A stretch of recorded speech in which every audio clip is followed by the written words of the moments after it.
चलिए बच्चों, अब स्टार्ट करते हैं डब्ल्यूबीसी के बारे में। डब्ल्यूबीसी जो है इसका अपने को दूसरा नाम भी याद रखना है, जिसे हम बोलते हैं ल्यूकोसाइट बच्चों।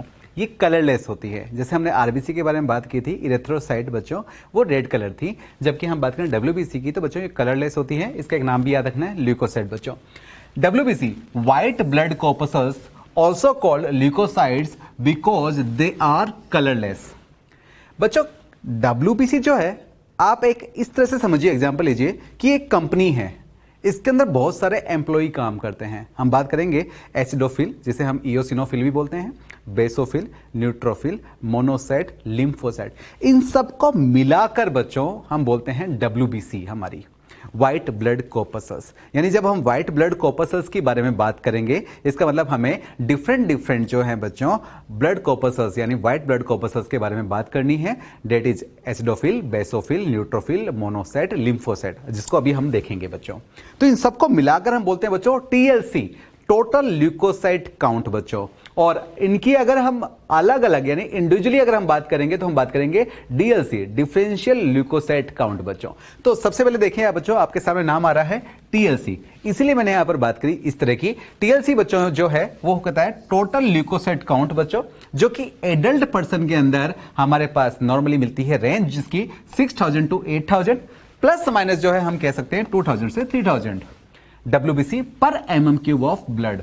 मतलब बच्चों आरबीसी के बारे में बात करें तो आरबीसी तो बहुत ज्यादा थी, 5.5 मिलियन अगर है नॉर्मल एडल्ट मेल में बात की जाए, जबकि हम यहां पर अगर बात करें तो कितनी मिलती है अराउंड, अगर बच्चों रफली डाटा ले लें तो 10,000 डब्ल्यूबीसी पर एमएम क्यूब बच्चों। अगर मैं आपसे पूछूं कि मुझे आरबीसी और डब्ल्यूबीसी का रेशियो आप बता सकते हैं, तो आपने देखें इसके रेशियो काउंट करना। जैसे हम बात करें आरबीसी की, तो हम तो बच्चों बायोलॉजी वाले हैं।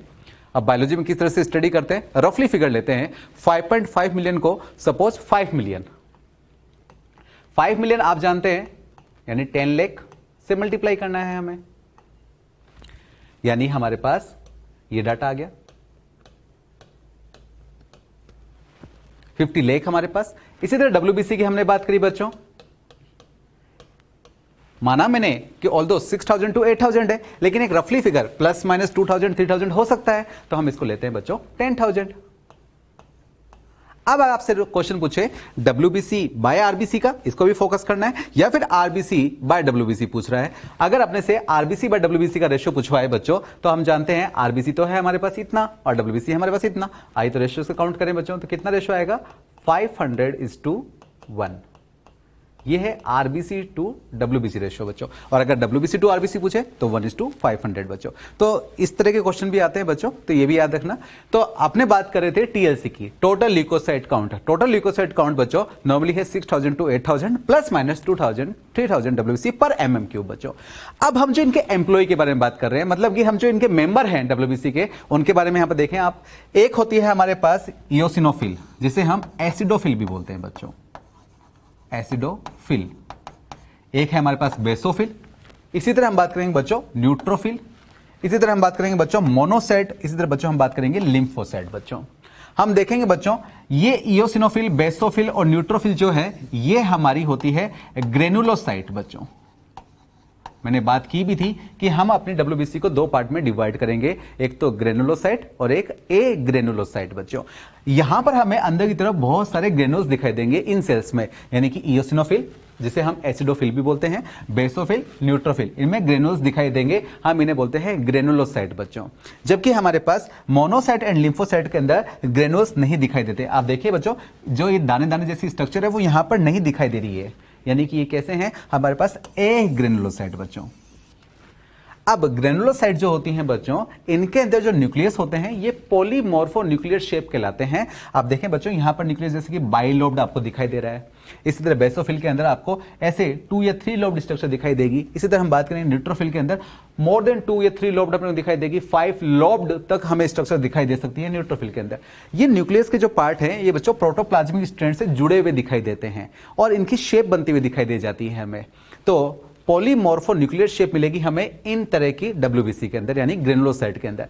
जबकि यहां पर जो न्यूक्लियस अपने दिखाई देगा वो एक ही दिखाई देगा, इंडिविजुअल दिखाई देगा। जैसे कि मोनोसाइट के अंदर अपने को किडनी शेप दिखाई देगा। इसी तरह हम लिम्फोसाइट के अंदर अगर हम बात करेंगे, जैसे T लिम्फोसाइट, B लिम्फोसाइट, इसलिए इन्होंने यहां पर 2 दिखा रखी है। इनके अंदर राउंडेड न्यूक्लियस मिलेगा, तो ये भी इंपॉर्टेंट बनता है। आइए इसको अपने डिटेल में स्टडी करेंगे भी सही बच्चों। अगर बात करें बच्चों WBC को, तो WBC को हमने 2 पार्ट में डिवाइड किया, एक तो ग्रेनुलोसाइट और एक हमने ए ग्रेनुलोसाइट बच्चों। अब ग्रेनुलोसाइट है, नाम ही बता रहा है बच्चों, यहां पर क्या होंगे, ग्रेनुल्स प्रेजेंट होंगे और यहां पर ग्रेनुल्स प्रेजेंट नहीं होंगे, यानी एक ग्रेनुलर स्ट्रक्चर होगी, क्लियर स्ट्रक्चर होती हुई दिखाई देगी। साइटोप्लाज्म जो है उसके अंदर ग्रेनुल्स नहीं मिलेंगे, साइटोप्लाज्म क्लियर होगा। अब बात करें मल्टीलोब्ड न्यूक्लियस दिखाई देगा बच्चों, इसलिए हम बोलते हैं पॉलीमॉर्फो न्यूक्लियर शेप का WBC है हमारे पास ये। जबकि हम बात करें ए ग्रेनुलोसाइट की बच्चों, तो यहां पर क्योंकि न्यूक्लियस जो है वो लोब नहीं बना रहा था, एक ही न्यूक्लियस प्रेजेंट था, तो इसे हम बोलते हैं बच्चों मोनोन्यूक्लियर WBC होती हैं ये। अब बच्चों अगर बात करें कहां कहां प्रोड्यूस होते हुए दिखाई देंगी, तो ग्रेनुलोसाइट हमें बोन मैरो के अंदर प्रोड्यूस होते हुए दिखाई देगी, जबकि ए ग्रेनुलोसाइट जो है वो bone marrow and lymphoid organ, इन दोनों में हमें प्रोड्यूस होते हुए दिखाई देगी। इनके एग्जाम्पल भी हमें याद करना है और इनके बारे में हमें पढ़ना भी है। तो देखिए स्टार्ट करते हैं। Types on the basis of nucleus and nature of cytoplasm. WBC को हमने डिवाइड किया है 2 में, ग्रेनुलोसाइट एंड ए ग्रेनुलोसाइट बच्चों। ग्रेनुलोसाइट के अंदर कौन कौन सी है हमारे पास, एसिडोफिल, जिसे हम इओसिनोफिल भी बोलते हैं बच्चों, नाम इंपॉर्टेंट है याद रखना। हम बात करेंगे भी बेसोफिल एंड न्यूट्रोफिल, ये है हमारे पास ग्रेनुलोसाइट बच्चों। और ए ग्रेनुलोसाइट के अंदर है बच्चों मोनोसाइट एंड लिम्फोसाइट बच्चों। फिर से देखिए भैया स्ट्रक्चर इनकी, आप एसिडोफिल की अगर बात करें तो हमारे पास बाइलोब्ड स्ट्रक्चर दिखाई देगी, यानी न्यूक्लियस जो है वो 2 लोब का बना हुआ दिखाई देगा, जिसको प्रोटोप्लाज्मिक स्ट्रैंड से जुड़ा हुआ दिखाया गया है यहां पर। इसी तरह बेसोफिल जो है बच्चों वो 2 to 3 लोब्ड स्ट्रक्चर हमें दिखाई देती है, यहां पर एस शेप सा न्यूक्लियस हमें बनता हुआ दिखाई देता है। न्यूट्रोफिल के अंदर अगर हम बात करें तो मल्टी लोब्ड स्ट्रक्चर बोलते हैं बच्चों इसे। मल्टी लोब्ड इसलिए बोला क्योंकि यहां पर हमें मोर देन 2 या 3 लोब्ड हमें दिखाई देते हैं, हमें 5 लोब्ड स्ट्रक्चर भी ये कई बार दिखाई दे जाती है। इसी तरह मोनोसाइट एंड लिम्फोसाइट की मैंने बात की आपको कि यहां पर आपने को डिफरेंट लोब नहीं दिखाई देंगे, एक न्यूक्लियस दिखाई देगा। यहां पर हमें मोनोसाइट के अंदर किडनी शेप का न्यूक्लियस दिखाई देगा, जबकि लिम्फोसाइट के अंदर हमें राउंडेड न्यूक्लियस दिखाई देगा बच्चों। तो आपसे कई बार तो क्वेश्चन ये भी पूछ सकता है कि इनमें से कौन सी ए ग्रेनुलोसाइट है, या फिर इनमें से कौन सा ग्रेनुलोसाइट का एग्जाम्पल है। तो बच्चों हमें नाम भी याद रखने हैं इनके, तो आपको ये नाम याद रखने हैं बच्चों। इसके अलावा बच्चों कुछ देखिए आप टर्मिनोलॉजी, जैसे डायपेडेसिस। न्यूट्रोफिल की अगर बात करें, neutrophil can squeeze and come out from the wall of blood capillaries in tissue, बाहर जो पैथोजन है उस पर अटैक करने के लिए, और इस फिनोमिना को हम बोलते हैं बच्चों डायपेडेसिस। जैसे कि बच्चों ये मैंने ब्लड कैपिलरीज दिखाई है, और ब्लड कैपिलरी से यहां पर देखिए बच्चों बहुत सारे न्यूक्लियस के लोब दिखाई दे रहे हैं अपने को, यानी कि न्यूट्रोफिल दिखा रहा है। न्यूट्रोफिल जो है स्क्वीज हो सकती है बाहर की तरफ फेगोसाइटोसिस करने के लिए पैथोजन को, या फिर डेड सेल्स को हमारे पास ये बाहर निकलते हुए दिखाई देती है। इसको मैंने एक अच्छे फिगर से भी दिखाया है यहां पर। अब देखिए यह हमारे पास न्यूट्रोफिल, और न्यूट्रोफिल जो है अमीबोइड शेप बनाते हुए अपने आप को स्क्वीज करते हुए ब्लड कैपिलरी से बाहर निकलते हुए दिखाई दे रही है। इस प्रोसेस को हम बोलते हैं बच्चों डायपेडेसिस। तो ये डायपेडेसिस के बारे में मैंने बात लिखी। इसके अलावा बच्चों हमारे पास छोटी छोटी टर्मिनोलॉजी और भी हैं, उन पे भी हमें फोकस करना है, जैसे कि ल्यूकोसाइटोसिस। ल्यूकोसाइटोसिस टीएलसी जो थी वो हमारे पास क्या रेंज थी, 6000 to 8000, प्लस माइनस 2000 या 3000। अगर उससे ज्यादा हो जाए तो इसे हम बोलते हैं बच्चों ल्यूकोसाइटोसिस, यानी नंबर इंक्रीज हो जाए WBC का तो इसे बोलते हैं ल्यूकोसाइटोसिस। इसी तरह बच्चों नंबर डिक्रीज हो जाए तो इसे हम बोलते हैं ल्यूकोसाइटोपिनिया। क्या बोलते हैं बच्चों, ल्यूकोसाइटोपिनिया। और अगर एबनॉर्मली ही इंक्रीज हो जाए, बहुत ज्यादा इंक्रीज हो जाए, अराउंड हम देखते हैं कि 1 लाख से ज्यादा होते हुए दिखाई दे जाए हमारे पास, तो इस कंडीशन को हम बोलते हैं ल्यूकेमिया, जो कि नॉर्मली जैसे ब्लड कैंसर के टाइम पर हमें होते हुए दिखाई देती है। तो ल्यूकोसाइटोसिस, ल्यूकोसाइटोपिनिया एंड ल्यूकेमिया, ये हमें टर्मिनोलॉजी याद रखनी बच्चों, ये एग्जाम में पूछी जाती है बच्चों। इसके अलावा बच्चों अपने पास डिफरेंट WBC थी, उसके बारे में हम कंपेयर करते हुए चलते हैं बच्चों। हम जानते हैं हमारे पास कौन कौन सी थी, एसिडोफिल, जिसका एक नाम मैंने फिर बताया आपको, क्या बोलते हैं इसे, इओसिनोफिल भी बोलते हैं, basophil, neutrophil, monocyte and lymphocyte.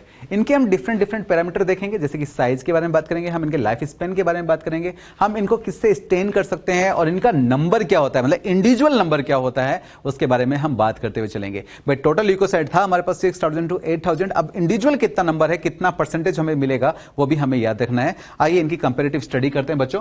अगर बात करें एसिडोफिल का तो 10 to 14 म्यू साइज है इसका, जबकि basophil 8 to 10 mu. Smallest granulocyte है बच्चों, फोकस करना, ग्रेनुलोसाइट स्मॉलेस्ट है बच्चों, डब्ल्यूबीसी स्मॉलेस्ट की बात नहीं करी है मैंने। इसी तरह न्यूट्रोफिल 10 to 12 म्यू, इसी तरह बच्चों मोनोसाइट 12 to 20 म्यू, जबकि लिम्फोसाइट 6 to 16 म्यू। आप समझ गए होंगे बच्चों स्मॉलेस्ट डब्ल्यूबीसी कौन सी होगी, तो हमारे पास लिम्फोसाइट। लेकिन अगर क्वेश्चन में अगर घुमा के आपसे पूछ ले कि स्मॉलेस्ट हमारे पास ग्रेनुलोसाइट कौन सी है, तो ग्रेनुलोसाइट तो हमारे पास कौन सी है बच्चों, बेसोफिल, यानी वो ए ग्रेनुलोसाइट के बारे में बात ही नहीं कर रहा। इसके अलावा बच्चों लाइफ स्पेन के अगर बारे में बात करें तो लाइफ स्पेन जो है बच्चों एसिडोफिल का 14 आवर्स, जबकि बेसोफिल का 10 आवर्स, न्यूट्रोफिल का बच्चों 12 आवर्स। बात करें मोनोसाइट का तो लेस देन 24 आवर्स, और अगर बात करें बच्चों इस लिम्फोसाइट का तो 5 to 7 डेज। आप इसको कुछ इस तरह से रिसेंबल कर सकते हैं, 14 म्यू था 14 आवर्स, 10 म्यू था 10 आवर्स, साइज के साथ आप कुछ याद कर सकते हैं, 12 म्यू था 12 आवर्स। इस तरह 20 पे तक पहुंचना शुरू करें तो थोड़ा सा ध्यान रखना बच्चों 24 आवर्स से कम, और जब 6 to 16 आए तो 6 के साथ आप ऐसे कुछ याद रखने की कोशिश कर सकते हैं कि 5 to 7 आवर्स नहीं, 5 to 7 डेज बच्चों। यानी अगर हम बात करें टोटल डब्ल्यूबीसी में तो इनका जो लाइफ स्पेन है वो 10 डेज तक का मिल सकता है, क्योंकि हम लिम्फोसाइट को भी कंसिडर करेंगे इस तरह से। हाँ ठीक है, बाकी का जो है हम कह सकते हैं आवर्स में होता है, मतलब 1 डे जो है वो दिखाई देता है पीरियड हमें, लेकिन हमारी लिम्फोसाइट जो है वो सर्वाइव कर सकती है 5 to 7 डेज इन ब्लड। तो हम डब्ल्यूबीसी अगर कभी पूछे हमसे कि कितना इसका लाइफ स्पेन मिल सकता है, तो हम लिम्फोसाइट को कंसिडर करते हुए 5 to 7 डेज जो है इसका आंसर देंगे। इस तरह अगर बात करें बच्चों स्टेन, ये किससे स्टेन की जा सकती है बच्चों, एसिडोफिल, बेसोफिल, न्यूट्रोफिल, ये क्या है हमारी ग्रेनुलोसाइट बच्चों, ग्रेनुलोसाइट। जबकि हमारे पास मोनोसाइट एंड लिम्फोसाइट क्या है बच्चों, ए ग्रेनुलोसाइट। ये अपने पहले देख ही चुके हैं। अब ग्रेनुल्स प्रेजेंट है बच्चों, ये ग्रेनुल्स जो हैं ये क्या करते हैं, डाइस को एब्जॉर्ब कर लेते हैं और इनको बहुत इजीली हम स्टेन कर सकते हैं। ये जो फिल का मतलब होता है, फिल मतलब अटैचमेंट, अट्रैक्शन बच्चों, ये एसिड डाई के लिए क्या करते हैं, अटैचमेंट दिखाते हैं बच्चों, और जिसका एक एग्जांपल है इयोसिन। तो किससे स्टेन किए जा सकते हैं, एसिडिक डाई से, और इसीलिए आप इसे इयोसिनोफिल भी बोलते हैं बच्चों। बेसोफिल बेसिक डाई के लिए अटैचमेंट दिखाता है, बेसिक डाई जैसे कि मेथाइलिन ब्लू बच्चों। न्यूट्रोफिल जो है बच्चों न्यूट्रल है बच्चों, इसको आप किसी भी डाई से, यानी एसिडिक डाई, बेसिक डाई या फिर न्यूट्रल डाई से जो है आप इसे स्टेन कर सकते हैं। ग्रेनुल्स प्रेजेंट है तो इजीली स्टेन हो सकते हैं, यहां पर हम स्टेनिंग की बात इसीलिए नहीं करते हैं इनके लिए। अगर बात करें बच्चों इनकी डीएलसी के लिए, फोकस करना word DLC, differential leukocyte, total leukocyte का कितना परसेंट पार्ट बनाती है बच्चों, तो 2 to 3% ऑफ टीएलसी।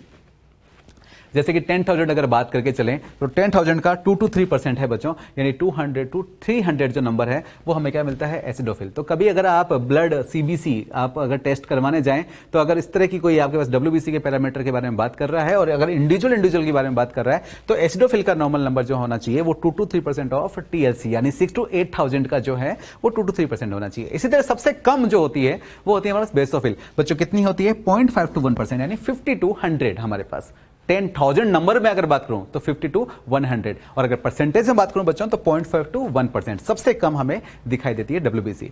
न्यूट्रोफिल की अगर बात करें तो बच्चों बहुत ज्यादा 60 to 65% ऑफ टीएलसी बच्चों, यानी 6,000 to 6,500 के अप्रॉक्स हमें दिखाई देती है न्यूट्रोफिल बच्चों। मैक्सिमम इन नंबर बच्चों, तो याद रखना है हमें इसके बारे में। मोनोसाइट की अगर बात करें बच्चों तो मोनोसाइट 6 to 8% ऑफ टीएलसी, यानी 600 to 800 नंबर में अगर बात करें तो। इस तरह लिम्फोसाइट जो है ये भी अच्छी खासी नंबर है इसका, 20 to 25% ऑफ टीएलसी, यानी 2000 से 2500, अगर मैं टोटल 10,000 कंसिडर करूं तो बच्चों। तो ये डाटा जो है बच्चों इनको आपको रीड करते हुए चलना है। इसी तरह अगर बात करें बच्चों कुछ और भी हमें पैरामीटर्स देखने हैं, जैसे कि हम बात करें शेप ऑफ न्यूक्लियस की, क्योंकि क्वेश्चन बनते हैं इसके, और इनके न्यूक्लियस को शेप को दिखाते हुए यहां पर मैंने कुछ फिगर दिखाए हैं। एसिडोफिल की अगर बात करें बच्चों तो बाइलोब स्ट्रक्चर होती है, आप देखें बच्चों 2 लोब यहां पर, यानी 2 लोब मैंने दिखाए हैं जो कि प्रोटोप्लाज्मिक स्ट्रैंड से कनेक्ट होते हुए दिखाए हैं। यहां पर बेसोफिल की बात करें बच्चों 2 to 3 लोब स्ट्रक्चर होती है, और जैसा कि मैंने बताया था कि एस शेप्ड न्यूक्लियस दिखाई देता है, ये हमारे पास S shaped nucleus 2 to 3 lobe हमारे पास। न्यूट्रोफिल की बात करें बच्चों तो 3 to 5 लोब स्ट्रक्चर होती है हमारे पास न्यूट्रोफिल, यानी बहुत सारे लोब हमारे पास, 5 लोब तक भी हमें दिखाई दे जाते हैं यहां पर। मोनोसाइट के अंदर बच्चों किडनी शेप स्ट्रक्चर दिखाई देती है, यहां पर लोब नहीं बनते हैं। इसी तरह लिम्फोसाइट के अंदर बच्चों राउंडेड हमें न्यूक्लियस दिखाई देता है बच्चों। एक और इंपॉर्टेंट बात आई, न्यूट्रोफिल की अगर हम बात कर रहे हैं बच्चों तो फीमेल के अंदर हम बात करते हैं, हमें मिलती है यहां पर बार बॉडी, बार बॉडी बच्चों। 2X क्रोमोसोम हमारे पास फीमेल के अंदर प्रेजेंट होते हैं सेल्स में, 1X क्रोमोसोम जो है बच्चों ये इनएक्टिव होता है और ये न्यूट्रोफिल के ही किसी लोब के साथ अटैच दिखाई देता है। अगर न्यूट्रोफिल के साथ किसी लोब के साथ हमें कुछ अटैच होता हुआ दिखाई दे जाए, हम उसे बोलते हैं बार बॉडी। हम उसे रिकॉग्नाइज करते हैं बच्चों बार बॉडी के फॉर्म के अंदर बच्चों। और अगर बार बॉडी है इसका मतलब वो फीमेल है बच्चों। तो आपको याद रखना है बार बॉडी जो है ये है क्या बच्चों। पहली बात तो 1X क्रोमोसोम इनएक्टिव हुआ और ये कहां पर अटैच दिखाई देता है, तो न्यूट्रोफिल के किसी लोब के साथ। और ये कहां किस में दिखाई देगा, मेल या फीमेल में, तो बच्चों फीमेल के अंदर बच्चों। तो ये इंपॉर्टेंट है, आपने याद भी रखना है। इसके अलावा अगर बात करें बच्चों फंक्शन की, तो एसिडोफिल जो है they protect body against allergy and parasitic infection, जैसे टेनियासिस, जैसे कि एस्केरियासिस या फिर हे फीवर के समय। देखिए बच्चों यहां पर लिखा हुआ है इयोसिनोफिलिया, नंबर ऑफ एसिडोफिल्स अगर इंक्रीज हो जाए, और कब हो जाए बच्चों, जैसे कि टेनियासिस या फिर एस्केरियासिस या फिर हे फीवर के समय बच्चों। तो हमारी कहां प्रोटेक्शन में कब हेल्प करती हैं ये डब्ल्यूबीसी, तो एसिडोफिल करेगी एलर्जी एंड पैरासिटिक इंफेक्शन के समय। इस तरह हम बेसोफिल की बात करें बच्चों, तो बेसोफिल हमारी किस तरह से हेल्प करती है इम्यून सिस्टम में, ये सीक्रेट और ट्रांसपोर्ट करती है बच्चों हिपेरिन, हिस्टामिन एंड सेरोटोनिन। तो हिस्टामिन, सेरोटोनिन, हिपेरिन कौन सीक्रेट करता है, अगर आपसे क्वेश्चन ये पूछा जाए तो अब इसका आंसर देना बच्चों बेसोफिल। इसी तरह से बच्चों पूछे न्यूट्रोफिल का काम क्या है, तो बच्चों मैं आपको न्यूट्रोफिल एंड मोनोसाइट दोनों के लिए बताता हूं कि दोनों का काम है फेगोसाइटोसिस करना बच्चों। तो न्यूट्रोफिल जो है फेगोसाइटिक नेचर की होती है, डिस्ट्रॉय करती है बैक्टीरिया एंड वायरस बाय कौन सा प्रोसेस, फेगोसाइटोसिस करना। इसी तरह बच्चों हम बात करें मोनोसाइट की, तो also called scavenger cells of blood because they engulf damaged और dead and minute bits of blood corpus, जैसे कि हीमोकोनिया के बारे में बात की थी हमने। तो दोनों ही फेगोसाइटोसिस है बच्चों, लेकिन हम जानते हैं बच्चों इसका साइज मोनोसाइट से क्या होता है, कम होता है हमारे पास, इसलिए हम इसे माइक्रोप्लिस्मेन बोलते हैं, जबकि इसे हम मैक्रोप्लिस्मेन बोलते हैं। तो आपसे क्वेश्चन पूछा जा सकता है कि मैक्रोप्लिस्मेन ऑफ ब्लड कौन है, तो हमारा मोनोसाइट। इसी तरह माइक्रोप्लिस्मेन ऑफ ब्लड कौन है, तो हमारा बच्चों न्यूट्रोफिल। लिम्फोसाइट की बात करें बच्चों, अब डिजीज में डिटेल में पढ़ते भी हैं, T killer, T helper, T suppressor में ये क्या होती है बच्चों, डिफरेंशिएटेड होती है बच्चों।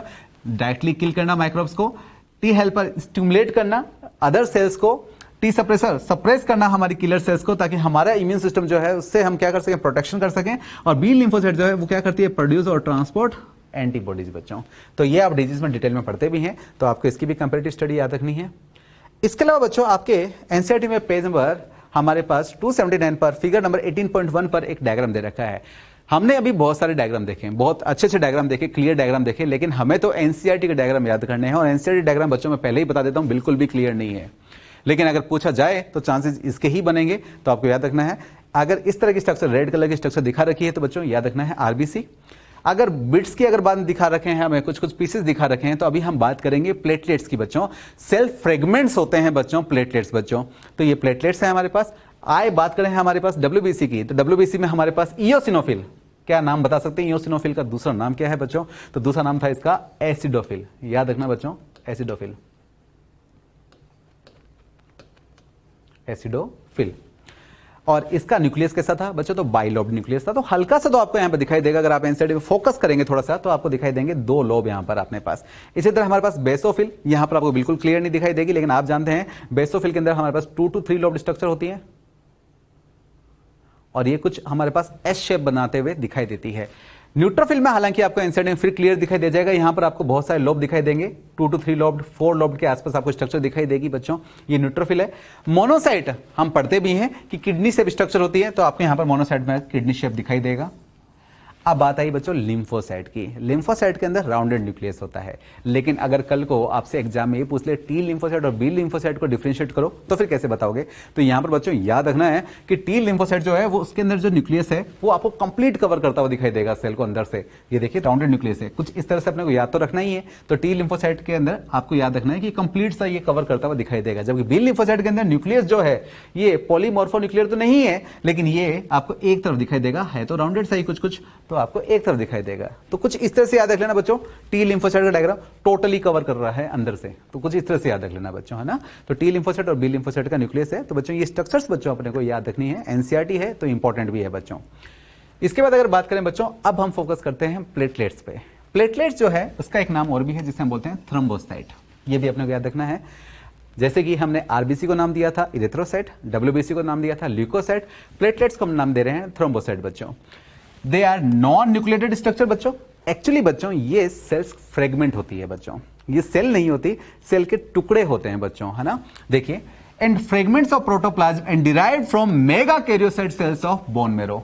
आपसे अगर पूछे कि कौन सी सेल्स का पार्ट है तो एक नाम दिया है, आपको उसको एक फास्ट रीड करना है, मेगा कैरियोसाइट। मेगा मतलब बच्चों बिग और कैरियो मतलब बच्चों न्यूक्लियस, बड़े न्यूक्लियस वाली सेल का जो है फ्रेगमेंट्स है हमारे पास, ये बोन मेरो के अंदर ही प्रेजेंट होती है। तो ये बोन मेरो से ही हमें प्रोड्यूस होते हुए दिखाई देंगे प्लेटलेट्स बच्चों। अगर शेप की बात करें बच्चों प्लेटलेट्स की, तो इंपॉर्टेंट है याद रखना, डिस्क लाइक होती हैं, ओवल शेप्ड होते हैं और बाई कॉन्वेक्स होते हैं। आरबीसी से कंपेयर करते हुए चलना बच्चों इसको, है ना। साइज की अगर बात करें तो 2 to 3 म्यू, बहुत छोटे हैं बच्चों। लाइफ स्पेन की अगर बात करें तो 2 to 5 डेज इसका लाइफ स्पेन होता है। नॉर्मल प्लेटलेट काउंट भी आपसे पूछेगा। अब आरबीसी की अगर मैं बात करूं तो 5.5 मिलियन था। डब्ल्यूबीसी की बात करें तो हमने बात की थी 6 to 8,000, जिसको हमने एवरेज बात कर ली थी 10,000 के आसपास। बात करें बच्चों प्लेटलेट्स की, तो प्लेटलेट्स जो है 1.5 to 3.5 लाख पर एमएम क्यूब होता है। मतलब आरबीसी से तो बहुत कम है, लेकिन डब्ल्यूबीसी से बच्चों ज्यादा है, तो इसको फोकस करना। यहां पर मैंने एक फिगर भी दिखाया है यहां पर आपको, ये तो बच्चों आरबीसी है और इसके बीच बीच में आपके पास यहां पर ये प्लेटलेट्स हैं बच्चों।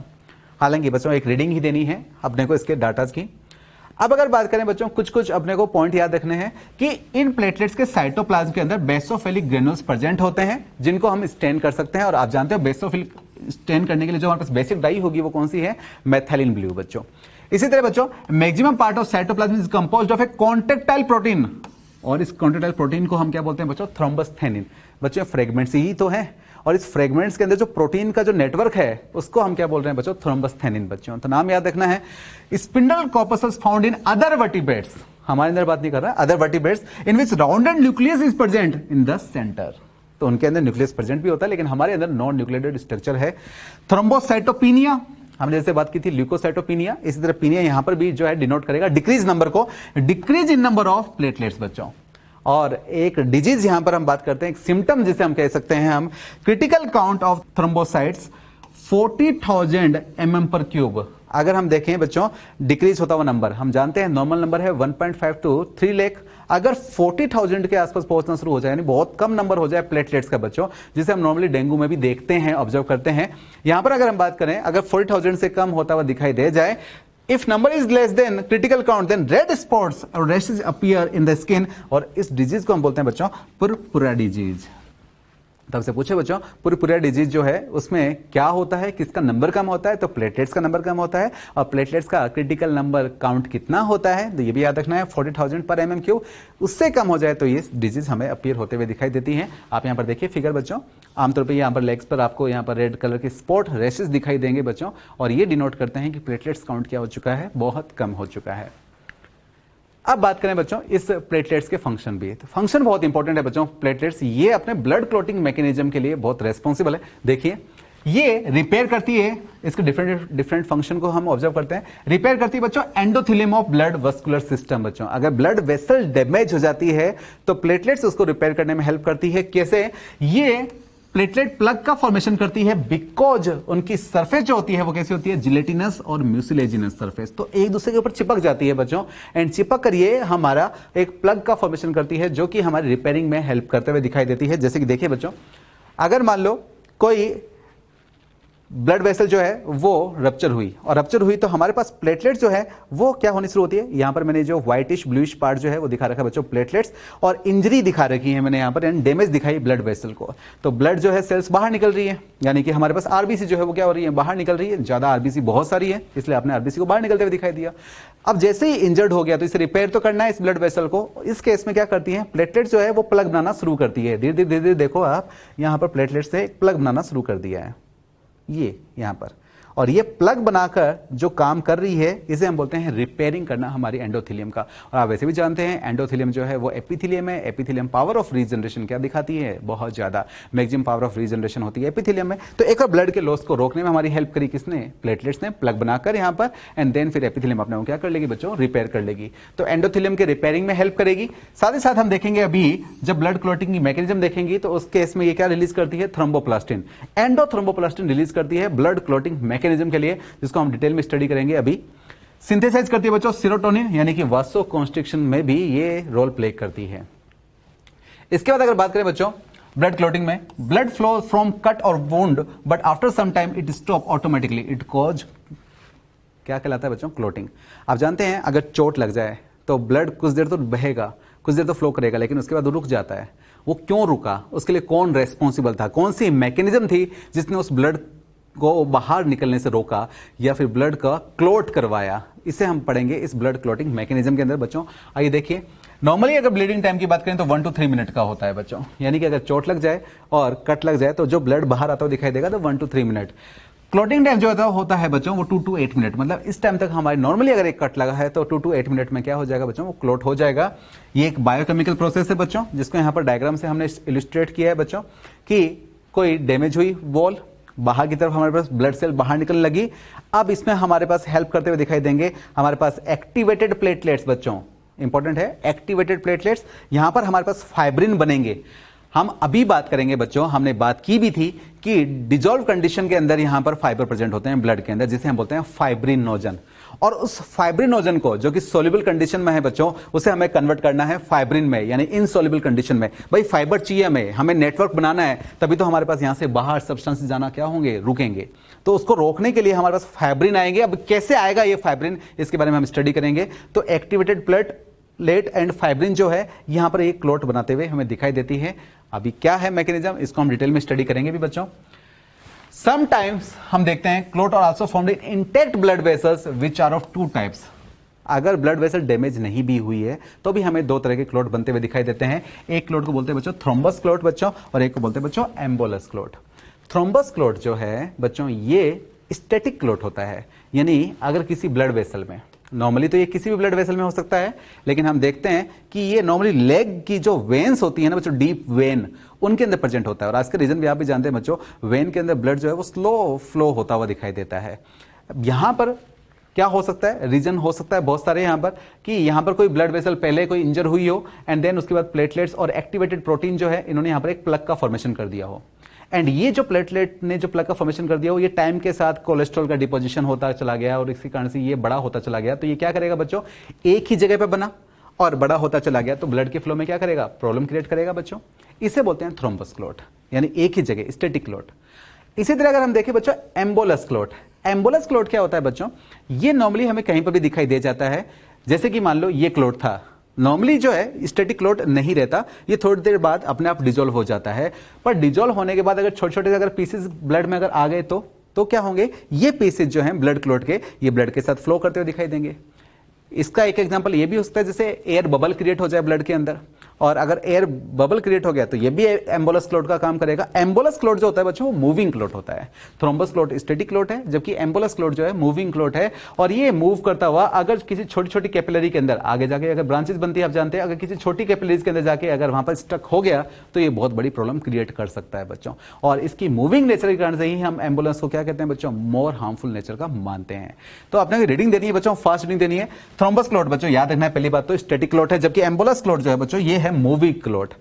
Static clot which grows bigger and ultimately block the blood vessel. जैसे कि आप एथेरोस्क्लेरोसिस भी पढ़ते हैं बच्चों, आपने एथेरोस्क्लेरोसिस पढ़ा हुआ है, जिसके अंदर आप देखते हैं ब्लड वेसल जो है उसकी इनर वॉल कभी डैमेज हुई एंड देन उसके अंदर ही प्लेटलेट का प्लग का फॉर्मेशन हुआ। हम पढ़ेंगे भी बच्चों, एक ही जगह पे बना और समय के साथ साथ क्या होता चला गया बच्चों, बड़ा होता चला गया बच्चों। तो स्टैटिक क्लोट है बच्चों। एथेरोस्क्लेरोसिस हम पढ़ेंगे बच्चों आगे, जब लास्ट में डिजीज डिसऑर्डर के बारे में बात करेंगे, आर्टेरियोस्क्लेरोसिस और एथेरोस्क्लेरोसिस, तब हम डिटेल में पढ़ेंगे भी। थ्रोम्बस क्लोट बच्चों जो है वो स्टैटिक क्लोट है, जो कि एक ही जगह पे बना और फिर बड़ा होता चला गया एंड देन फिर ब्लॉक कर देता है हमारी ब्लड वेसल्स को। इसी तरह if this clot is formed in the coronary vessel then called is coronary thrombosis which can cause heart attack. इसी तरह एम्बोलस की बात करें बच्चों, ब्लड सप्लाई रुक गई बच्चों, इसलिए बोला हमने हार्ट अटैक से।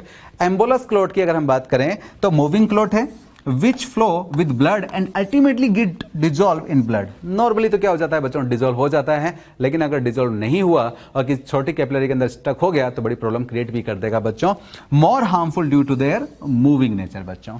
हम हालांकि ये जो सब टर्मिनोलॉजी हैं जैसे हार्ट अटैक, हार्ट फेलियर वगैरह, हार्ट ब्लॉक जो है, ये हम डिटेल में डिसऑर्डर्स में पढ़ेंगे भी, हम वहां पर बात करेंगे भी बच्चों। अब हम बात करते हैं बच्चों नॉर्मल क्लोटिंग मैकेनिज्म की बच्चों। क्लोटिंग मैकेनिज्म जो है बच्चों वो एक कैस्केड मैनर में फंक्शन में परफॉर्म की जाती है। क्या है कैस्केड मैनर में, हम देखेंगे कि अगली रिएक्शन को परफॉर्म करवाने के लिए लास्ट रिएक्शन के प्रोडक्ट की रिक्वायरमेंट होती है हमारे पास। यहां पर इस क्लोटिंग मैकेनिज्म की बात करें बच्चों तो मैकफार्लेन एंड को वर्कर ने इसको दिया था। देखिए जरा बच्चा, अगर बात करें हम कोआगुलेशन करवाना है ब्लड का, तो blood exhibits coagulation clotting in response to an injury और trauma, prevent excessive loss of blood from the body. बच्चों मान लो कोई इंजरी हुई, कोई चोट लगी बच्चों, अब चोट लगी तो बच्चों वहां पर प्लेटलेट्स जो हैं वो भी क्या होंगी, एक्टिवेटेड होंगी, और साथ साथ वहां पर जो इंजरी जहां पर हुई है उस साइड पर जो टिश्यू होंगे वो भी एक्टिवेट होंगे, और ये क्या करेंगे बच्चों, ये फैक्टर रिलीज करना शुरू करेंगे। जैसे अगर बात करें बच्चों प्लेटलेट्स, ये रिलीज करना शुरू करेगी एंडोथ्रोम्बोप्लास्टिन, एंडोथ्रोम्बोप्लास्टिन। इस तरह बच्चों टिश्यू जो होंगे, जो इंजरी जहां पर हुई है उस साइड पर, ये रिलीज करेंगे बच्चों एक्सोथ्रोम्बोप्लास्टिन। हालांकि आपके स्टडी मटेरियल में लिखा हुआ भी है। एंडोथ्रोम्बोप्लास्टिन और एक्सोथ्रोम्बोप्लास्टिन जो है, ये हम बात कर रहे हैं इन सर्टन फैक्टर्स की, जो कि क्या करेंगे बच्चों, कैल्शियम के प्रेजेंस के अंदर हमारे पास एक्ट करते हुए दिखाई देंगे और फाइनली हमारी ब्लड क्लोटिंग करवाएंगे। देखिए बच्चों, initiate series of linked enzyme reactions, जिन्हें हम बोलेंगे कैस्केड मैनर में काम करते हुए दिखाई देंगे, involving number of factors present in plasma in an activate state. In active state के अंदर बच्चों क्या होता है, देखिए बच्चों, ये एक एंजाइम का फॉर्मेशन करेंगे बच्चों, थ्रोम्बोकाइनेज का। जो ये हमारे पास एक्सोथ्रोम्बोप्लास्टिन और एंडोथ्रोम्बोप्लास्टिन आए, यानी कि प्लेटलेट्स ने रिलीज किया एंडोथ्रोम्बोप्लास्टिन, जबकि टिश्यू ने क्या रिलीज किया, एक्सोथ्रोम्बोप्लास्टिन। ये दोनों रिएक्ट करके बनाएंगे बच्चों एक एंजाइम जिसे बोलेंगे थ्रोम्बोकाइनेज या फिर प्रोथ्रोम्बिनेज एंजाइम। ये क्या करेगा बच्चों, हमारे ब्लड के अंदर प्रेजेंट होता है प्रोथ्रोम्बिन, इसको कैल्शियम के प्रेजेंस में कन्वर्ट करेगा बच्चों थ्रोम्बिन में, और अगर एक बार थ्रोम्बिन बन गया तो फिर थ्रोम्बिन क्या करेगा, डिजोल्व कंडीशन में हमारे पास होता है फाइब्रिनोजन, और ये फाइब्रिनोजन कैल्शियम के प्रेजेंस में ये थ्रोम्बिन क्या करेगा, इसे कन्वर्ट कर देगा बच्चों फाइब्रिन के अंदर। फाइब्रिनोजन तो बच्चों डिजोल्व कंडीशन में क्या है, हमारे पास फाइबर ही है, इसको अनसोल्युबल कंडीशन में ले आएगा, फाइब्रिन बना लेगा। हमें फाइबर ही तो चाहिए ताकि हम एक नेटवर्क क्रिएट कर सके। तो हुआ क्या बच्चों, चोट लगी, इंजर्ड टिश्यू, रिलीज किया एक्सोथ्रोम्बोप्लास्टिन, प्लेटलेट्स ने रिलीज किया एंडोथ्रोम्बोप्लास्टिन, और इन दोनों ने बच्चों एक एंजाइम का फॉर्मेशन किया जिसे मैंने बोला थ्रोम्बोकाइनेज या फिर प्रोथ्रोम्बिनेज। आपकी स्टडी मटेरियल में लिखा भी है, जो कि कैल्शियम के प्रेजेंस में अब आगे काम करना शुरू करेंगे। ये क्या करेंगे बच्चों, प्रोथ्रोम्बिन, ये आपके ब्लड में प्रेजेंट है लेकिन इनएक्टिव स्टेज के अंदर है, इसे कन्वर्ट करेंगे थ्रोम्बिन के अंदर, और थ्रोम्बिन एक बार बन गया बच्चों तो ये क्या करेगा, फाइब्रिनोजन आपके ब्लड में है बच्चों, सोल्युबल कंडीशन में फाइबर है, उसको इनसोल्युबल कंडीशन के अंदर लेकर आएगा जिसे हम बोलेंगे फाइब्रिन, और ये फाइब्रिन जो है एक नेटवर्क क्रिएट करेगा जिससे हम अपने ब्लड को क्लोट कर पाएंगे बच्चों। तो आपने देखा बच्चों, इस रिएक्शन को चलाने के लिए हमें क्या चाहिए, थ्रोम्बिन चाहिए, और प्रोथ्रोम्बिन से थ्रोम्बिन को कन्वर्ट करने के लिए, मतलब इस रिएक्शन को चलाने के लिए हमें पिछले रिएक्शन का प्रोडक्ट चाहिए, यानी थ्रोम्बोकाइनेज चाहिए। तो अगर नेक्स्ट रिएक्शन को चलाने के लिए लास्ट रिएक्शन के प्रोडक्ट की रिक्वायरमेंट पड़ती है तो हम इसे बोलते हैं बच्चों कैस्केड मैनर में काम होता हुआ दिखाई देता है। तो ब्लड क्लॉटिंग मैकेनिज्म जो है बच्चों मैकफर्लन एंड कोवर्कर ने दिया था, जो कि कैस्केड मैकेनिज्म है हमारे पास। अब आइए, अगर हम बात करें आपकी स्टडी मटेरियल में लिखा हुआ बच्चों, किसने दिया, इंपॉर्टेंट है याद रखना, मैकफर्लन एंड कोवर्कर। 3 स्टेप में हम इसको कंप्लीट करेंगे। सबसे पहले बच्चों बात करेंगे रिलीजिंग ऑफ थ्रोम्बोप्लास्टिन। अब थ्रोम्बोप्लास्टिन 2 हैं, एक एक्सोथ्रोम्बोप्लास्टिन और एक एंडोथ्रोम्बोप्लास्टिन बच्चों। इंजर्ड टिश्यू सिंथेसाइज एक्सोथ्रोम्बोप्लास्टिन, जबकि प्लेटलेट्स बच्चों ये क्या रिलीज करेगी, एंडोथ्रोम्बोप्लास्टिन। और ये क्या करेंगे बच्चों, both these thromboplastin react with plasma proteins in the presence of calcium ions to form prothrombinase enzyme, जिसे हम क्या बोलते हैं, थ्रोम्बोकाइनेज एंजाइम भी बच्चों। This enzyme inactivate heparin, anti heparin बच्चों, इसलिए इसको बोलते हैं, क्योंकि ये अब क्या करेगा, अगर ये बन गया बच्चों एंजाइम तो ये ब्लड को क्लोट करवाने में हेल्प करेगा, जबकि हमारा हिपेरिन जो है आप जानते हैं ये क्या करता है, ब्लड क्लोटिंग को रोकता है, ब्लड कोआगुलेशन को रोकता है। तो अगर थ्रोम्बोकाइनेज बन गया तो यानी हिपेरिन का उल्टा काम करना स्टार्ट करेगा, इसलिए इसको एंटी हिपेरिन भी बोलते हैं। अब दूसरा स्टेप की बात करते हैं, conversion of prothrombin into thrombin बच्चों। क्या होगा बच्चों, प्रोथ्रोम्बिनेज एंजाइम यानी कि थ्रोम्बोकाइनेज एंजाइम जिसका दूसरा नाम है, अगर ये बन गया तो ये क्या करेगा बच्चों, इनएक्टिव स्टेज में जो प्रोथ्रोम्बिन था इसको कन्वर्ट कर देगा थ्रोम्बिन के अंदर। किसके प्रेजेंस में काम चलता है बच्चों, तो कैल्शियम के प्रेजेंस में। और अगर एक बार थ्रोम्बिन बन गया बच्चों तो फिर क्या होगा, कन्वर्जन होगा। थर्ड स्टेप हमारा यानी लास्ट स्टेप, जो कि फाइब्रिनोजन को कन्वर्ट करेगा बच्चों फाइब्रिन के अंदर बच्चों। Fibrinogen is a soluble protein of plasma, thrombin protein polymerise monomers of fibrinogen to form insoluble fibrous structure, जिसे हम क्या बोलेंगे बच्चों, फाइब्रिन। इंपॉर्टेंट है, याद रखिएगा। Fibrin fibers form network on cut or wound in which blood corpuscles got trapped. This form clotting of blood. मैंने कहा था फाइब्रिन अगर एक बार बन गए तो हमारे पास वो क्या करना शुरू करेंगे, एक नेटवर्क बनाने का काम करेंगे, जो कि हमारे ब्लड सेल्स जो बाहर जा रही होंगी उनको ट्रैप करने का काम शुरू करेंगे। After clotting a pale yellow liquid oozes from clot called serum in which antibodies are found, वो बाहर आना शुरू करता है। अब इसे बात करेंगे सीरम किसे बोलते हैं बच्चों, हम देखेंगे बच्चों। ये देखिए यहाँ पर बात कर रहा है ब्लड वेसल जहाँ पर डैमेज हुई वहाँ पर हमारे पास प्लेटलेट्स ने क्या किया, एक प्लग का फॉर्मेशन किया एंड फाइनली हमारे पास फाइबर्स जो है वो डेवलप होना शुरू हो गए यहाँ पर, ताकि एक नेटवर्क क्रिएट किया जा सके और हमारी ब्लड वेसल्स को हम रिपेयर कर सके बच्चों। इसे हम बोलते हैं बच्चों ब्लड कोआगुलेशन। हम बात करें बच्चों सीरम, सीरम किसे बोलते हैं? तो देखिए बच्चों, ब्लड जो था हमने देखा था, अगर ब्लड में से मैं कॉर्पसल्स हटा दूं, कॉर्पसल्स की मतलब बच्चों बात करते हैं आरबीसी, डब्ल्यूबीसी एंड प्लेटलेट्स। याद करो बच्चों, शुरुआत में बात की थी अपनों ने, आरबीसी डब्ल्यूबीसी प्लेटलेट्स जो थे वो फॉर्म्ड एलिमेंट थे, अगर उनको हटा दें तो क्या बचेगा? प्लाज्मा। सही बात। अब प्लाज्मा में से फाइब्रिनोजन, अरे इसी को तो कन्वर्ट किया था हमने फाइबर के अंदर, अगर इसको माइनस कर दें तो हमारे पास क्या बचेगा? सीरम बचेगा। तो आपसे पूछे ना बच्चों सीरम किसे बोलते हैं, तो आप बोलना प्लाज्मा में से फाइब्रिनोजन जो था अगर उसको माइनस कर दे तो इसे हम क्या बोलेंगे? सीरम। क्लोटिंग फैक्टर्स के लिए कुछ कुछ इंपॉर्टेंट पॉइंट है बच्चों, वो अपने को याद रखना है, एक फास्ट रीडिंग देनी है बच्चों। टोटल 13 फैक्टर्स होते हैं बच्चों जो कि रोमन में लिखे जाते हैं, हालांकि अपने को यहां पर उनको याद नहीं रखना है। These factors are mainly produce in liver. These factors, ये फैक्टर्स जो हैं वो कहां प्रोड्यूस होते हैं बच्चों? लीवर के अंदर। विटामिन के ये रिक्वायर होता है इन क्लोटिंग फैक्टर्स के सिंथेसिस के लिए, और मेनली हम बात करेंगे बच्चों प्रोथ्रोम्बिन के लिए बच्चों। These factors are represent in Roman number बच्चों। तो आपके स्टडी मटेरियल में बच्चों आपके दिए हुए हैं, आप चाहें तो एक क्विक रीडिंग जो है इनको दे सकते हैं बच्चों। अब बात करते हैं बच्चों ब्लड ग्रुप की। ब्लड ग्रुप में हम देखेंगे बच्चों डिफरेंट डिफरेंट ब्लड ग्रुप, यानी A blood group, B blood group, O blood group और ए बी ब्लड ग्रुप। इसके साथ हम डिस्कवर स्टडी करेंगे आरएच ब्लड ग्रुप की। आरएच क्या फैक्टर है उसके बारे में भी हम बात करेंगे। सबसे पहले अगर बात करें बच्चों फादर ऑफ ब्लड ग्रुपिंग, तो ये है हमारे पास के लैंडस्टीनर बच्चों, और इन्होंने डिस्कवर किया बच्चों ए ब्लड ग्रुप को, बी ब्लड ग्रुप को एंड ओ ब्लड ग्रुप को। अगर बात आए ए बी ब्लड ग्रुप की, तो ए बी ब्लड ग्रुप को जो डिस्कवर किया था वो था हमारे पास Alfred von Decastello, and हमारे पास एक थे एड्रियानो स्ट्रूली। हालांकि अपने को याद रखना है बच्चों सिर्फ डी कॉस्टेलो एंड स्ट्रूली। आपके स्टडी मटेरियल में इंपॉर्टेंट पॉइंट में लिखा हुआ मिल भी जाएगा। तो डी कॉस्टेलो एंड स्ट्रूली ने डिस्कवर किया आई बी ब्लड ग्रुप, बाकी ए बी एंड ओ ये ब्लड ग्रुप डिस्कवर किए बच्चों लैंडस्टीनर ने बच्चों। On the surface of RBC मैंने बात की भी थी, ब्लड ग्रुप के जो एंटीजेंस हैं वो कहां प्रेजेंट मिलेंगे? तो आरबीसी की सरफेस पर, जिसे इनको रिप्रेजेंट करेंगे एंटीजन ए और एंटीजन बी के नाम से। इसी तरह अगर हम बात करें बच्चों एंटीबॉडीज जो है वो हमें कहां मिलेगी? तो प्लाज्मा के अंदर एंटी ए और एंटी बी के नाम से बच्चों। आपको याद रखना है एंटीजन का एक दूसरा नाम जो कि है ए ग्लूटिनोजन। इसी तरह बच्चों एंटीबॉडी का दूसरा नाम जो है बच्चों ए ग्लूटिनिन। तो ए ग्लूटिनोजन किसे बोलते हैं बच्चों? एंटीजन को, और ए ग्लूटिनिन किसे बोलते हैं बच्चों? एंटीबॉडी को। अच्छा, अगर बात करें एंटीजन और एंटीबॉडी दोनों की, तो ये क्या है बच्चों? ग्लाइकोप्रोटीन है बच्चों। इसको मैं आपको समझाता हूं, समझिएगा बच्चों।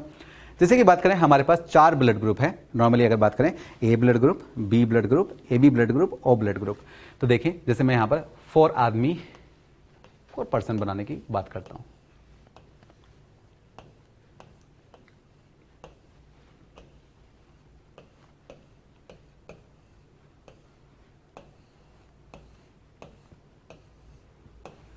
देखो बेटा, 4 यहां पर मैंने पर्सन दिखाए हैं। अब 4 पर्सन के अंदर मैं बात करता हूं कि मान लो ये जो है ए ब्लड ग्रुप वाला है, ये बी ब्लड ग्रुप वाला है, ये बच्चों ए बी ब्लड ग्रुप वाला है, और ये बच्चों ओ ब्लड ग्रुप वाला है।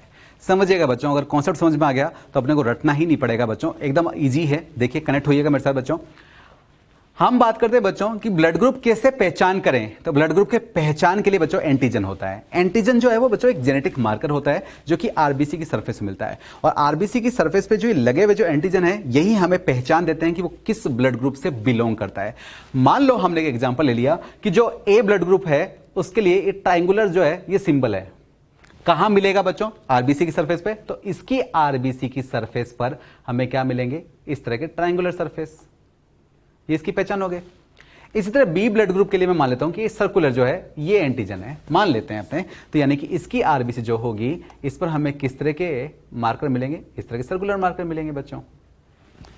अब ये ए ब्लड ग्रुप है, ये बी ब्लड ग्रुप है, यानी एंटीजन जो है वो इसकी क्या कर रहे हैं? पहचान कर रहे हैं। अब बात करें ए बी ब्लड ग्रुप की, तो ए बी ब्लड ग्रुप नाम ही बता रहा है कि ए की पहचान भी है और बी की पहचान भी है, यानी कि इसकी आरबीसी पर अगर हम बात करें तो हमें ट्राइंगुलर भी मिलेगा और हमें सर्कुलर स्ट्रक्चर भी मिलेगी। दोनों तरह की स्ट्रक्चर मिल रही है, दोनों तरह की एंटीजन मिल रही है बच्चों। ये देखें इसकी आरबीसी पर, यानी अगर मैं इसका ब्लड लूं और इसकी स्टडी करूं तो मुझे दोनों तरह की एंटीजन मिलेगी। हमने बोला ए बी ब्लड ग्रुप। अब आई ओ ब्लड ग्रुप की बात बच्चों। ओ ब्लड ग्रुप बच्चों 0, यानी कि इसकी आरबीसी पर हमें कोई एंटीजन मिलेगी ही नहीं, कोई पहचान ही नहीं मिलेगी बच्चों। तो यानी कोई पहचान नहीं मिली, हमने इसे क्या बोलना शुरू कर दिया, ओ ब्लड ग्रुप बच्चों। अब आप देखिए बच्चों, ये तो थी पहचान, ये तो थे एंटीजन। अब एंटीबॉडी जो है वो आरबीसी पर नहीं, वो प्लाज्मा के अंदर मिलती है बच्चों। अब एक बात बताओ, कौन किसको ब्लड दे पाएगा, कौन किसको जो है नुकसान पहुंचाएगा, इसकी स्टडी करते हैं, समझिएगा बच्चों। अगर मैं देखूं कि क्या ए वाला बी को ब्लड दे सकता है, तो देकर देखते हैं। तो अगर ए वाला बी को ब्लड देता है, इसका मतलब कौन सी एंटीजन आ जाएगी, ट्रायंगुलर। अब इस बी ब्लड ग्रुप वाला पर्सन जो है ये सर्कुलर तो पहचानता था, क्योंकि इसके पास तो कैसी थी, सर्कुलर एंटीजन थी। एग्जाम्पल लिया है हमने सर्कुलर का। लेकिन अब क्योंकि ए ने ब्लड दिया है बी को, तो ए वाले के पास तो ट्रायंगुलर वाली एंटीजन थी, तो अब इसकी आरबीसी कौन सी आ गई, एंटीजन कौन सी आ गई, ट्रायंगुलर वाली। अब ट्रायंगुलर वाली आ गई एंटीजन, तो इसको तो पहचानेगा नहीं, और अगर इसको पहचानेगा नहीं तो ये क्या करेगा, इसको मारने का काम करेगा। और इसके लिए कैसी रखेगा एंटीबॉडी, कुछ इस तरह की शेप की, यानी ट्रायंगुलर शेप की, ताकि वो उसको क्या कर सके, उसको डिस्ट्रॉय कर सके। तो यानी कि ये कैसी एंटीबॉडी रखेगा बच्चों, ए को मारने वाली। यानी यहां पर एंटीबॉडी हमें क्या मिलेगी बच्चों, ए मिलेगी बच्चों, क्योंकि ए को मारना चाहता है। इसी तरह बी वाला जब देगा तो बी वाला कैसा देगा ब्लड बच्चों, इसकी बॉडी के अंदर कैसा ब्लड चला जाएगा, जबकि सर्कुलर वाली आरबीसी वाली सरफेस वाली। और इसको मारने के लिए ये कैसे रखेगा, सर्कुलर वाली ही एंटीबॉडी रखेगा बच्चों, ताकि इस सर्कुलर को पकड़ पाए। वो इसको नहीं जानता, वो इसको नहीं पहचानता, क्योंकि मार्कर ही तो है, एक पहचानी तो है, एक आइडेंटिफिकेशन ही तो है। तो वो क्या करेगा, इसको डिस्ट्रॉय करना चाहेगा। तो ये कैसी रखेगा, सर्कुलर वाली रखेगा, ये ट्रायंगुलर वाली तो नहीं रखेगा। अगर ट्रायंगुलर रखेगी तो खुद को ही क्या कर लेगा, कैप्चर कर लेगा। तो ये कैसे रखेगा, सर्कुलर। और सर्कुलर किस तरह की शेप की थी, हमारे पास बी तरह की शेप की थी। हम बोलते हैं ये कौन सी एंटीबॉडी रखता है, एंटीबॉडी बी, ताकि ये क्या कर सके, बी ब्लड ग्रुप का अगर कोई आए तो उसे क्या करे, उसको मारे। अब बात करते हैं बच्चों ए बी ब्लड ग्रुप की। अब आप एक बात सोचो, ए बी ब्लड ग्रुप के अंदर में अगर मैं पर्सन ए से ब्लड डालूं, पर्सन बी से ब्लड डालूं, तो क्या होगा। पर्सन ए से ब्लड डाला मैंने तो क्या आया, यहां पर ट्रायंगुलर आया। क्या बताओ, इसको कुछ डिस्ट्रॉय करेगा, इसकी बॉडी में तो ट्रायंगुलर पहले से ही है, तो ये इसको पहचानता है, तो ये इसके लिए कोई एंटीबॉडी नहीं बनाएगा। इसी तरह बच्चों अगर बी ब्लड ग्रुप देता है तो बी ब्लड ग्रुप कैसा देगा बच्चों, एंटीजन सर्कुलर वाला देगा। तो क्या ये इसको डिस्ट्रॉय करना चाहेगा एपी ब्लड ग्रुप वाला, तो इसके लिए क्या वो सर्कुलर एंटीबॉडी बनाएगा, नहीं बनाएगा, क्योंकि इसके पास भी तो सर्कुलर है, इसके पास भी दोनों तरह की है। तो इसका मतलब ये है, ना तो ये एंटीबॉडी ए रखता है, ना ही एंटीबॉडी बी रखता है बच्चों। अगर रख लेगा तो क्या होगा, क्योंकि इसके पास दोनों ही है, दोनों में क्या हो जाएगा, क्लंपिंग हो जाएगा। तो इसके पास ना तो एंटीबॉडी ए होती है, ना ही एंटीबॉडी बी होती है बच्चों। अब बात करते हैं ओ ब्लड ग्रुप वाले की। तो आप जानते हैं ओ ब्लड ग्रुप वाले पे तो कोई एंटीजन है ही नहीं, वो तो हर एक को क्या करेगा, दुश्मन मानेगा, एनिमी मानेगा। अगर ए ब्लड ग्रुप वाला देगा, यानी कि ट्रायंगुलर देगा, तो ट्रायंगुलर को भी नहीं रिकॉग्नाइज करता, तो ये इसके लिए भी क्या करेगा, एंटीबॉडी रखेगा ट्रायंगुलर शेप की। इसी तरह अगर बी ब्लड ग्रुप वाला देता है तो सर्कुलर को भी नहीं पहचानता, क्योंकि इसके पास तो ना तो ट्रायंगुलर शेप की थी, ना ही इसका सर्कुलर थी, तो ये क्या रखेगा, इसके लिए भी एक सर्कुलर एंटीबॉडी रखेगा। यानी कि ओ ब्लड ग्रुप वाले के पास क्या होगा, एंटीबॉडी ए भी होगी और एंटीबॉडी बी भी होगी, ताकि अगर दोनों में से कोई एंटर हो जाए, दोनों को ही नहीं जानता, दोनों को ही मारना चाहेगा, जबकि ए बी दोनों को ही जानता है, इसलिए ना तो इसके पास एंटीबॉडी ए होगी, ना ही इसके पास एंटीबॉडी बी होगी। और इसीलिए तो हम क्या कहते हैं कि जो ए बी ब्लड ग्रुप वाले जो होते हैं वो यूनिवर्सल एक्सेप्टर होते हैं, वो हर किसी से क्या कर सकते हैं, ब्लड ले सकते हैं। आप देखो ना, अगर ए ब्लड ग्रुप वाला जाएगा तो उसको भी पहचानता है, बी ब्लड ग्रुप वाला जाए तो उसको भी पहचानता है, और ओ ब्लड ग्रुप वाला जाए तो इस पर तो कोई पहचान ही नहीं है, तो इसकी तो कोई प्रॉब्लम ही नहीं है, तो इसको भी क्या कर लेगा बच्चों, एक्सेप्ट कर लेगा।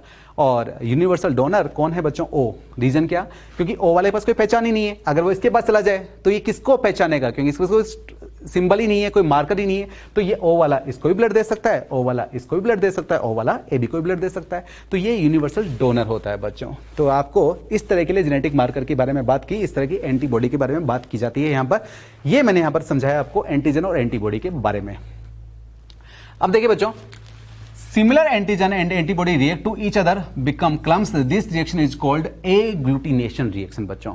अब अगर agglutination हो जाए, मतलब एंटीबॉडी हमारे पास एंटीजन जो है उसको रिकॉग्नाइज कर ले, जैसे अगर मान लो हमारे पास ये सर्कुलर वाली एंटीजन वाली आरबीसी एंटर हो जाए, तो उसके लिए हमारे पास सर्कुलर एंटीबॉडी प्रेजेंट हो, तो ये क्या करेगी बच्चों, इसे क्लम्प करना शुरू कर देंगे। तो ये तो हमारे पास एंटीबॉडी है बच्चों, जबकि ये हमारे पास जो आरबीसी की सरफेस पर है ये हमारे पास एंटीजन है। और अगर सिमिलर हो गई, समझना, सर्कुलर थी पहचान, अगर सर्कुलर को पहचानने वाली सर्कुलर शेप की एंटीबॉडी प्रेजेंट है तो वो क्या कर लेंगे बच्चों, क्लंपिंग करना शुरू कर देंगी, इसको हम बोलते हैं एग्लूटिनेशन रिएक्शन बच्चों। ये इस तरह से हमारे पास एग्लूटिनेशन रिएक्शन होनी शुरू हो जाती है बच्चों। अब देखिए बच्चों, हमारे पास डिफरेंट ब्लड ग्रुप थी, हमने बात की हमारे पास कौन कौन से ब्लड ग्रुप हैं, A blood group, B blood group, A B blood group and O blood group. अब अगर आपने समझा उस चीज को तो समझिएगा, एंटीजन मतलब पहचान, ए वाले ब्लड ग्रुप पर तो ए ही पहचान थी, बी ब्लड ग्रुप वाले पे बी पहचान थी, ए बी वाले पर ए बी है और बी पहचान भी है, जबकि ओ पर कोई पहचान थी ही नहीं, एब्सेंट था बच्चों। अगर बात करें एंटीबॉडी, तो ए ब्लड ग्रुप वाला ये बी को नहीं पहचानता, इसलिए बी को मारना चाहेगा तो एंटीबॉडी बी रखता है। हमारे बी ब्लड ग्रुप वाला ये ए को नहीं पहचानता तो इसके लिए एंटीबॉडी ए रखता है। और हमारा ए बी ये दोनों के ही पहचानता है, दोनों ही एंटीजन इसके पास प्रेजेंट होता है, तो ये कोई भी एंटीबॉडी नहीं रखता। जबकि हम बात करें बच्चों ओ ब्लड ग्रुप, ये किसी को नहीं पहचानता, यानी इसके पास कोई भी एंटीजन नहीं होता। तो अगर कोई दूसरा फॉरेन अगर इसके पास एंटर होता हुआ दिखाई देगा तो ये दोनों के लिए क्या रखेगा बच्चों, एंटीबॉडी रखेगा, यानी एंटीबॉडी ए भी प्रेजेंट होगी और एंटीबॉडी बी भी प्रेजेंट होगी बच्चों। अब बात करें बच्चे, कौन किससे डोनेट कर पाएगा, कौन किससे रिसीव कर पाएगा, किसको डोनेट कर पाएगा और किससे रिसीव कर पाएगा, तो बड़ा सिंपल है बच्चों। ए ब्लड ग्रुप वाला जो है बच्चों, ये डोनेट कर सकता है, ए को खुद को कर सकता है और ए बी को, क्योंकि ए बी तो सबसे ले ही सकता है। इसी तरह बच्चों रिसीव किससे कर सकता है बच्चों, तो ए से कर सकता है, खुद से कर सकता है, खुद को तो पहचान ही लेगा, एंड ओ पर कोई पहचान है ही नहीं तो ओ से भी क्या कर सकता है बच्चों, रिसीव कर सकता है।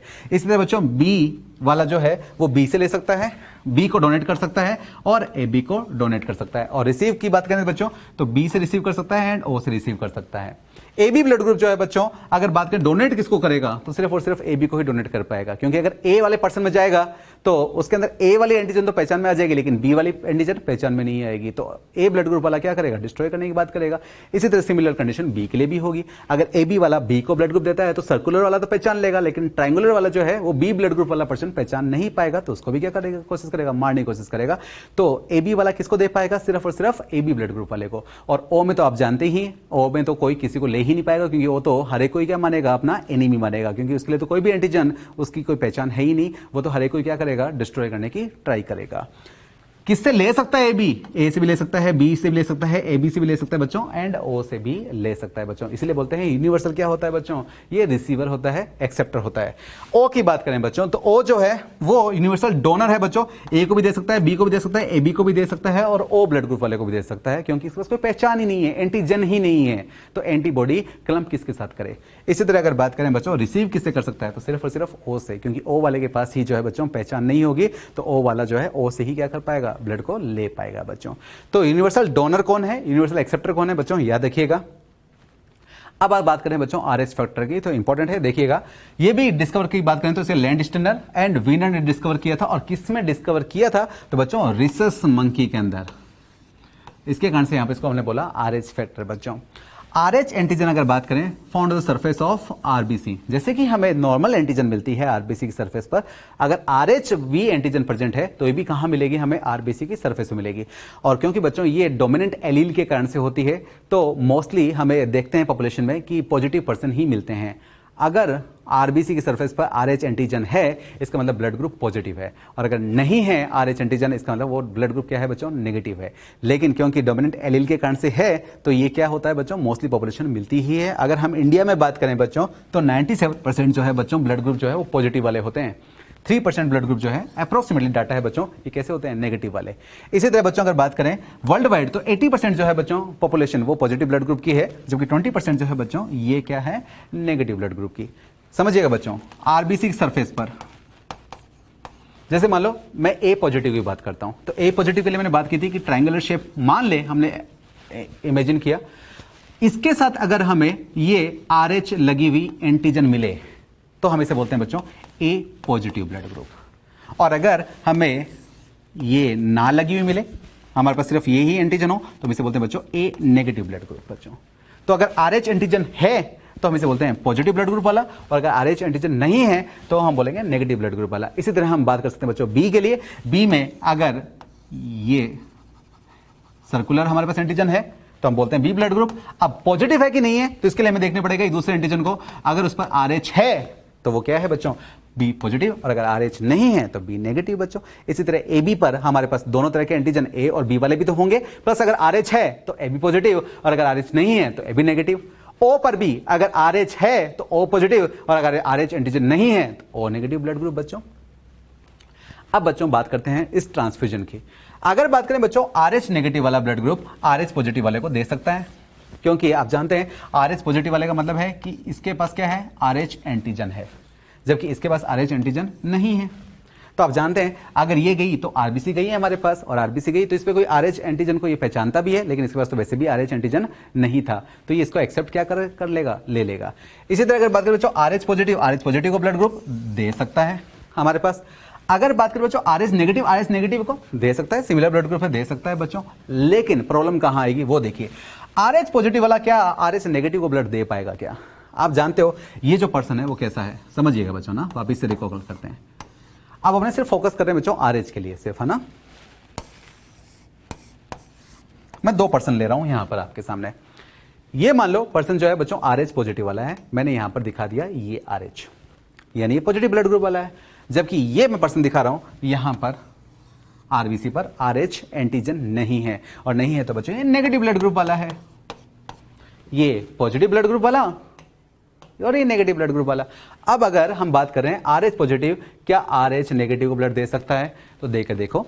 हम बात करते हैं पहला ब्लड ट्रांसफ्यूजन, बेटा फर्स्ट ट्रांसफ्यूजन।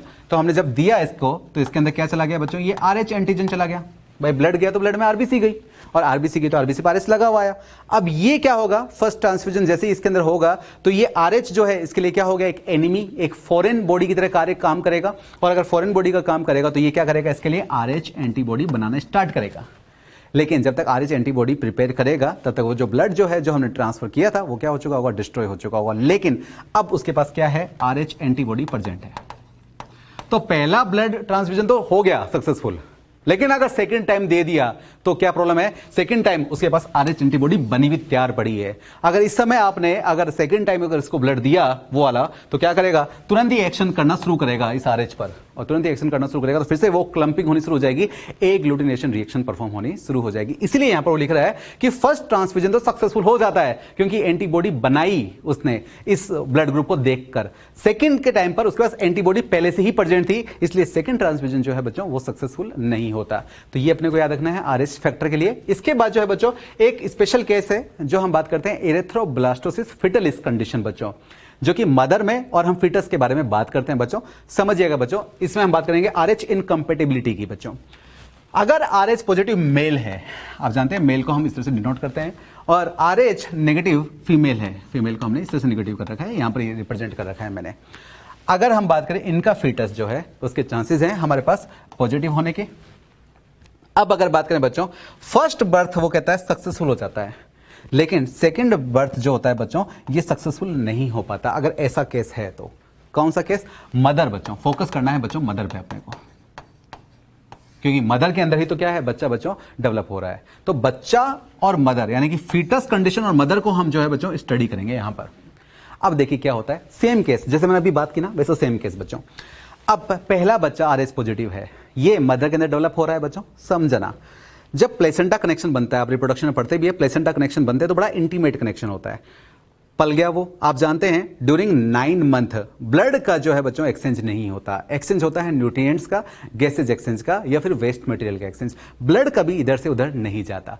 अब क्या होगा, जब पार्चुलेशन होता है बच्चों, तो पार्चुलेशन के समय क्या होता है, प्लेसेंटा भी क्या होता है, बाहर आता है। हम जानते हैं अंदर की तरफ स्ट्रेटम फंक्शनलिस, रिप्रोडक्शन को याद करें बच्चों, स्ट्रेटम फंक्शनलिस रप्चर होती है बच्चों, और ये जो है बाहर की तरफ बच्चा बाहर निकलता है, और प्लेसेंटा का पार्ट भी बाहर निकलता है। पहली बार चांसेस होते हैं, पॉसिबिलिटीज होती है ब्लड का मिलने का, और बच्चा तो बाहर की तरफ आ गया, लेकिन अंदर की तरफ वो कुछ ड्रॉप छोड़ गया ब्लड की, और वो अगर बच्चा RH पॉजिटिव था, मदर RH नेगेटिव थी, तो बच्चे ने कौन सा ब्लड छोड़ा वहां पर, कौन सा ब्लड ड्रॉप किया, RH पॉजिटिव वाला।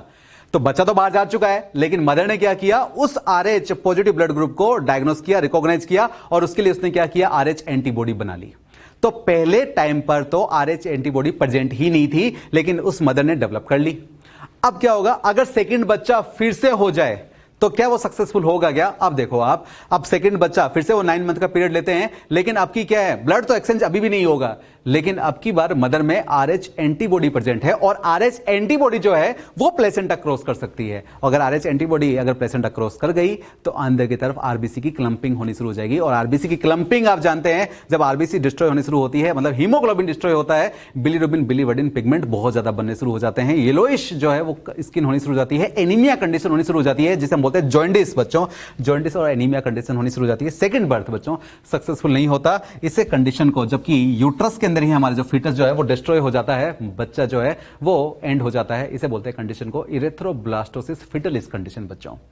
ये कहलाता है केस इरेथ्रोब्लास्टोसिस फिटलिस, जिसमें याद रखना है मदर जो है बच्चों नेगेटिव, जो कि बच्चा कैसा होता है पॉजिटिव। सेकंड बच्चा जो है वो इस कंडीशन में प्रॉब्लम क्रिएट करता है बच्चों। अब इस कंडीशन को हम अवॉइड भी कर सकते हैं।